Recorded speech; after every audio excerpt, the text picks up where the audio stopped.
Egg കഴിച്ചാൽ cancer വരുമോ? ഇന്ന് സോഷ്യൽ മീഡിയയിൽ ഏറ്റവും കൂടുതൽ ചർച്ച ചെയ്യുന്ന വിഷയമാണ്. അതായത് നോർത്ത് ഇന്ത്യയിലുള്ള എഗ്ഗോസ് എന്ന് പറഞ്ഞിട്ടുള്ളൊരു എഗ് ബ്രാൻഡിന് ഒരു യൂട്യൂബ് ചാനൽ അവർ ലാബ് ടെസ്റ്റ് ചെയ്യണം. ലാബ് ടെസ്റ്റ് ചെയ്ത സമയത്ത് നൈട്രോഫ്യൂറോൺ എന്ന് പറഞ്ഞിട്ടുള്ളൊരു ആൻറ്റിബയോട്ടിക് അതിനകത്ത് ഡിറ്റക്ട് ചെയ്യണം. ഈ നൈട്രോഫ്യൂറോൺ എന്ന് പറഞ്ഞിട്ടുള്ളത് ആനിമൽസ്, ബേർഡ്സിനകത്തൊക്കെ ഇൻഫെക്ഷൻ വരാണ്ടിരിക്കാൻ വേണ്ടി അല്ലെങ്കിൽ അസുഖം വരുന്ന സമയത്ത് അവർ കൊടുക്കുന്ന ഒരു ആൻറ്റിബയോട്ടിക്കാണ്. ഇത് ഇന്ത്യ പോലുള്ള പല രാജ്യങ്ങളിലും ബാൻഡാണ്. കാരണം എന്താണെന്ന് വെച്ച് കഴിഞ്ഞാൽ ഇത് അവരുടെ ശരീരത്തിൽ കുറേ കാലം നിൽക്കുകയും ഇപ്പം അവരിടുന്ന മുട്ട ആയിക്കോട്ടെ അല്ലെങ്കിൽ പാല് ഇതിലൊക്കെ അത് ഡിറ്റക്റ്റ് ചെയ്യും. ഇതൊരു ഗ്രൂപ്പ് 2 കാർസിനോജനാണ്. അതായത് ഒരു ടോക്സോജെനിക് ആണിത്. അതായത് നമ്മുടെ ശരീരത്തിലുള്ള സെല്ലുകളിൽ പോയിട്ട് അതിനെ ഒരു കാർസിനോജനിക് എഫക്റ്റ് അല്ലെങ്കിൽ ക്യാൻസർ ഉണ്ടാക്കാൻ അത്രയും കപ്പാസിറ്റി ഉള്ള ഒരു ആൻറ്റിബയോട്ടിക് ആണിത്. അതുകൊണ്ട് തന്നെയാണ് ഇത് ബാൻഡ്.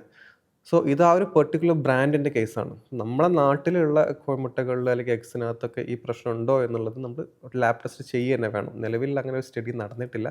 ഈ ഒരു പെർട്ടിക്കുലർ ബ്രാൻഡിൽ മാത്രമേ ആ ഒരു സ്റ്റഡി നടന്നിട്ടുള്ളൂ.